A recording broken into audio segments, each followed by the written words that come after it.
The Trump plan for Ukraine, a 28-point draft proposal, presents a complex deal that Russian President Vladimir Putin might find difficult to refuse.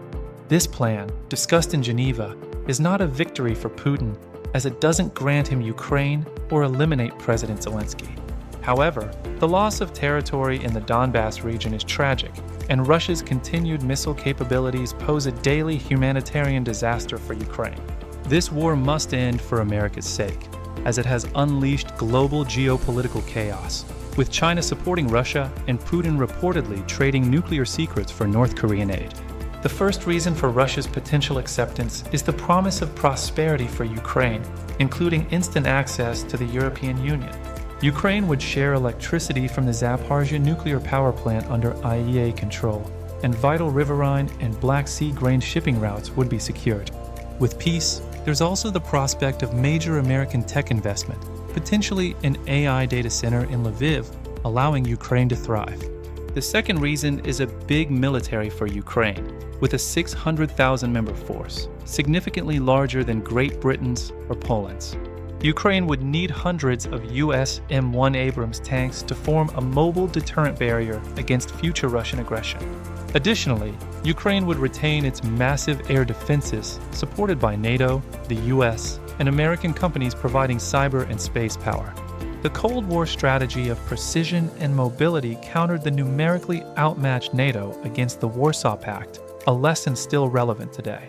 The third reason is air power, with European fighter jets based in Poland close enough to respond if Russia reattacks. There would be no limit on F-35 rotations through Poland, as air power remains the best defense against renewed invasion and cruise missile attacks.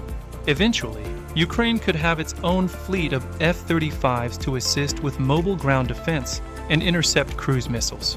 The fourth reason is the catnip for Putin, rejoining the G8 club despite Russia's small economy. The plan also includes sanctions relief and Russia's reintegration into the global market, essential to weaken Moscow's dependence on Beijing. The fifth reason involves unfrozen Russian assets, with the Witkoff plan tapping into an estimated $300 billion held in Euroclear Bank.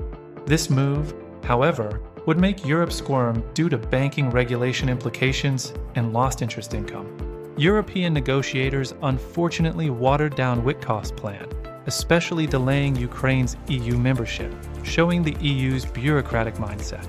While Britain, France, and Germany are strong allies, the EU's bureaucracy has failed Ukraine, proving Europe cannot resolve this war alone. Personally, I'd like to see every Russian out of Ukraine, including Crimea, but the tactical problem became complicated after Biden held back NATO air power. Everyone has a price, and finding Putin's price has been nearly impossible, especially with China offering no-limits friendship.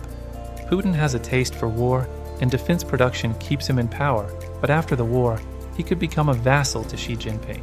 Ultimately, with 1 million Russian casualties, Putin faces a choice: accept this deal or risk further strategic and economic isolation.